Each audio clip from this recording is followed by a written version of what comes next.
Will airstrikes against ISIS make the world safer? The French government approving an extension of its bombing campaign in Iraq to neighboring Syria. That's not yet happened, but the cabinet, as it mulls it over, insisting it won't be blackmailed after news of the beheading of a French tourist in Algeria and terror threats against citizens of all coalition partners.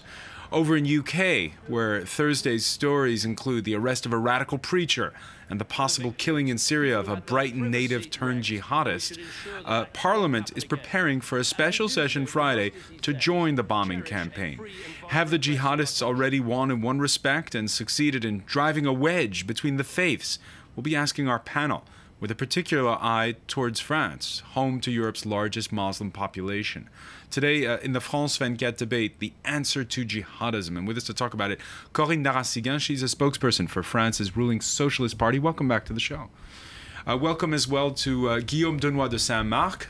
He is a member of the Voice of Victims of Terrorism and of the Europe-wide Radicalization Awareness Network. Thank you for being on the show. Thank you. We want to thank as well El Yamin Soum, author most notably of Islamophobia in the Modern World, and William Jordan, former director of the North Africa Department at the U.S. State Department. The France 24 debate, where you can join the conversation, and you have, on Facebook and Twitter, our hashtag F24Debate.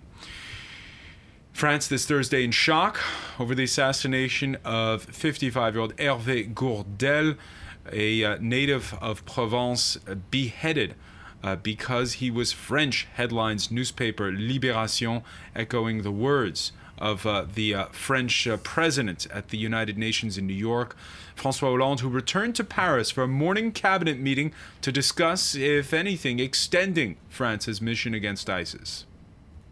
At the moment, the Americans, certain Arab countries, others from Europe and other countries like Australia and Canada are all joining this coalition and working together as part of this coalition. There is a particular target which is compromising Iraq, and we're also concerned about Syria. Right now, we're not going to be involved in airstrikes in Syria. We will see how the situation evolves in the coming days. Are you considering it? It's a question being asked.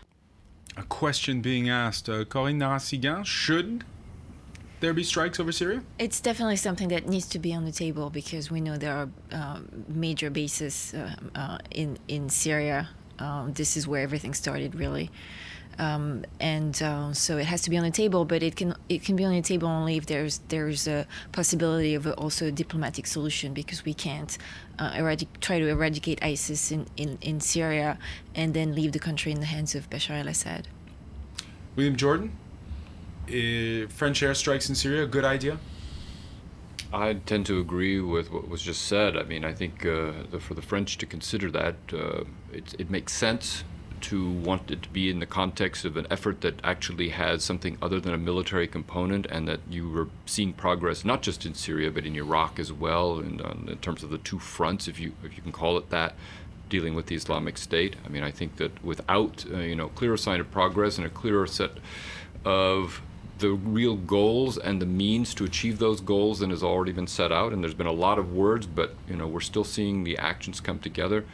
I think I think plunging ahead into military action just accentuates possibly the mission creep we're seeing towards a larger and more worrisome engagement. In this You think there is mission creep already? Yeah, I think there's already been mission creep on the American part, because we've already started moving away from something that was focused on dealing with the Islamic State as it threatened Iraq to now being focused almost entirely on the extremist threat coming out of Syria and the Islamic State areas there.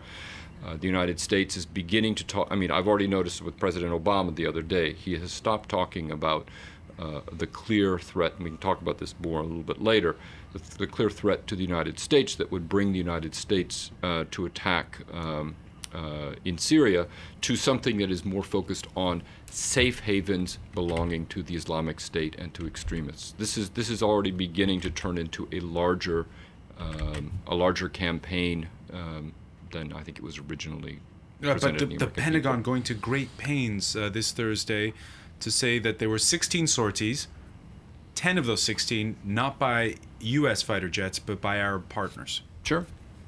Absolutely. Is that just window dressing? Is it really the United States?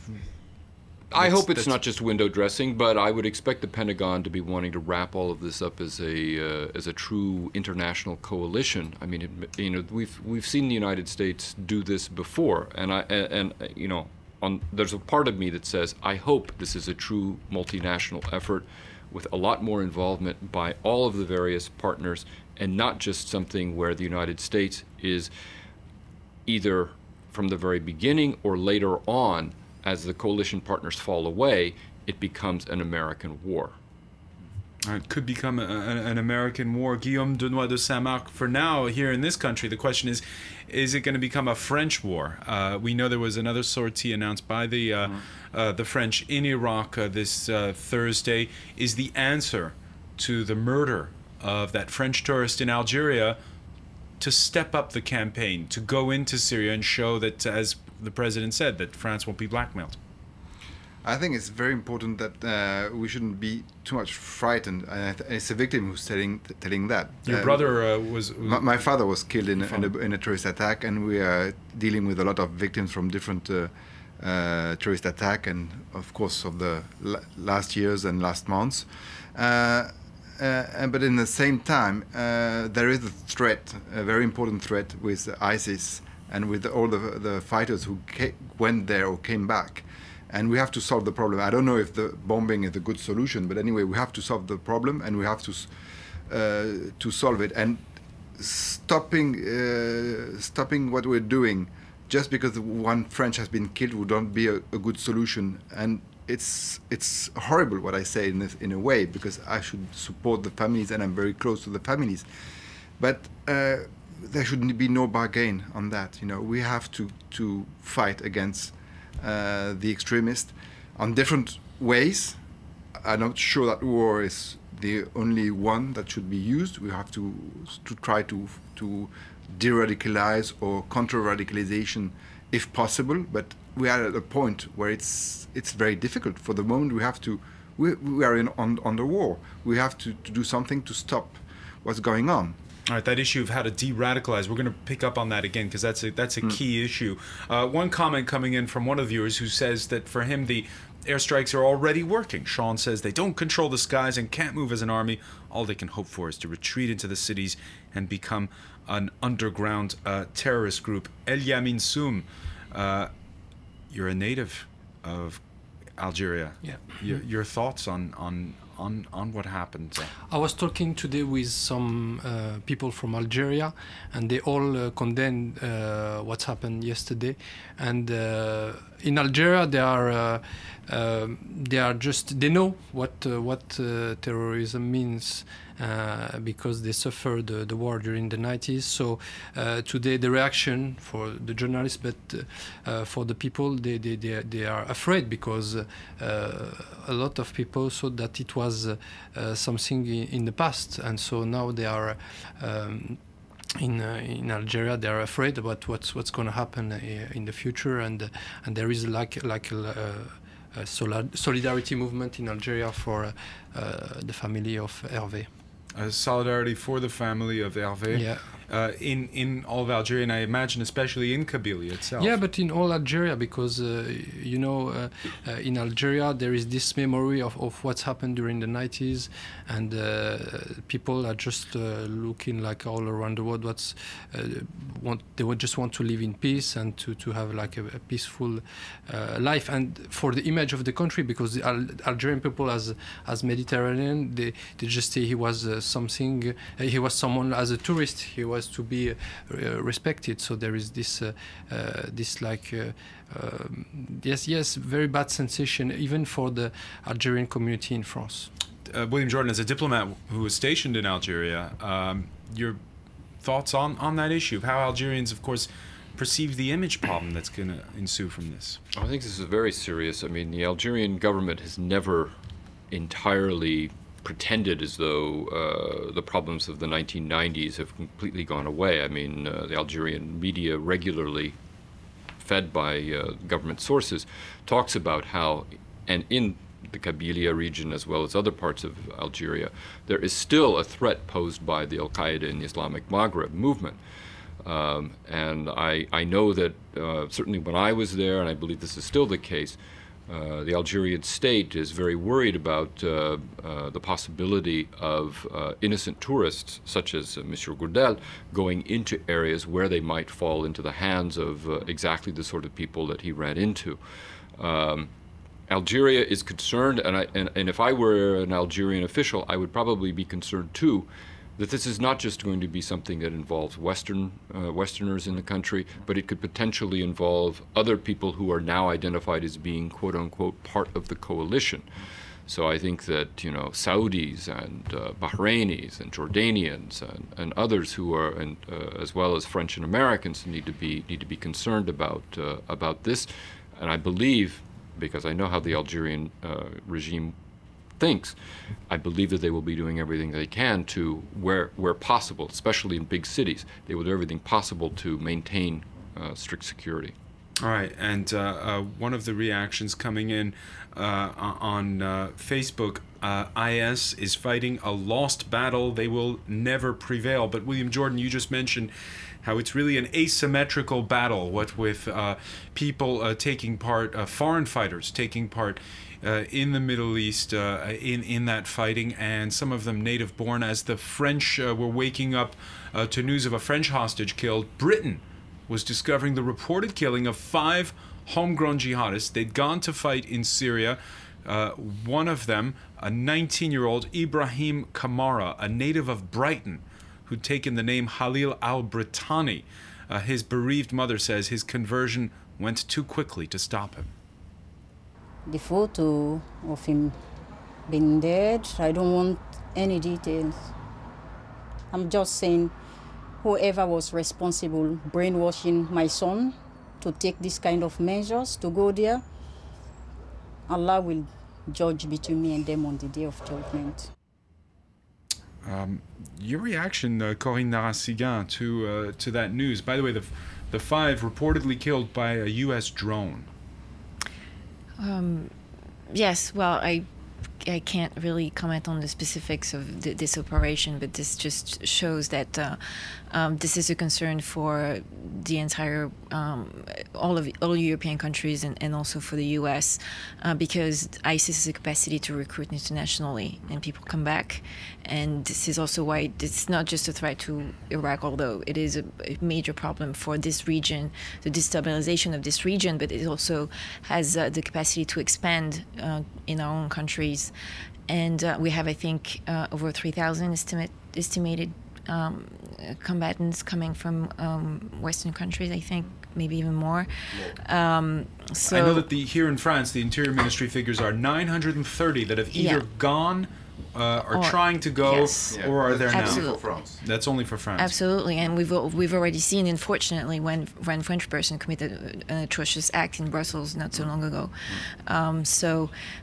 This is a new challenge for all of our countries to work on de-radicalization. I think de-radicalization, and also in Morocco and in Algeria, because there are a lot of foreign fighters who went from these countries also. So, and we are also working with the Morocco and Algerian victims, Association of Victims. Again, Guillaume de Noix de Saint-Marc, when the UK Parliament convenes in a special session on Friday to decide whether or not to take part in airstrikes, is that going to help or hurt the cause of de-radicalization? I don't know. I don't have the clue. It's such a big problem that we don't know how to solve it, and the threat is so important. I'm very scared about what can happen with all these jihadis coming back, brainwashed, and there are so many that they're going to come back or already came back, and we are under war, and we have to be very careful on what we do. We have to pay attention to all these persons coming back, to all the persons willing to go, to prevent them from going there. There is huge work to do, which is not done for the moment, and we have been during 2 years through the European Commission trying to say there is a danger, we have to move. Things are moving, but there is a huge work to do. And I don't know if, for sure, that participating to the coalition brings us to be much more visible and to be a target. But we cannot avoid it. I think there are some things that we need to do short term, which explains why the strikes are necessary. But also they are necessary until also the local. The local government in Iraq, for example, can take over, and we have to work with them. But also in our own countries, there's a short-term solutions. There's work to do with the intelligence community within each country and between the countries, in cooperation between our various intelligence communities. And also long-term, we have to work on deradicalization. Yeah. Or sensibilization or disengagement. One viewer on Twitter saying, I think it's just the beginning and the worst is to come. Yamin Soum, do you agree with that? I don't know what's going to happen. We are not a prophet. We don't know what's going to happen. But I think that we have to look what's happened in this region. And we have always to look at like a diplomatical solution. Today we have to talk about with the Turkish intelligence services, because we know that this is the most important border, and the young used to cross this border, and sometimes it's very easy for them. So we have to ask ourselves about what is doing the Turkish government in this. Turkey's president said that when he comes back from New York, he's going to talk about it with his government now that those Turkish hostages have been freed in Iraq. Yeah, and we have to find like a diplomatic solution, because we know that after the war we have always to talk about the different parties, and we know that now this chaos we are living in Iraq, it's a part of the responsibility. It's because of the invasion of Iraq in 2003. We know that now we have this problem in Libya. It's the same. Yeah. Every time there was a war, it was worse after. So now we have to find a diplomatic solution, because we have to talk with some groups. The most moderate we have to find. Even some months ago, François Hollande was talking about to fight against Assad, and now we know that the regime of Assad. All right, so we're going to pick up on that topic of what are the long-term solutions. What is the next step after the airstrikes when we come back? Stay with us. It's the France 24 debate.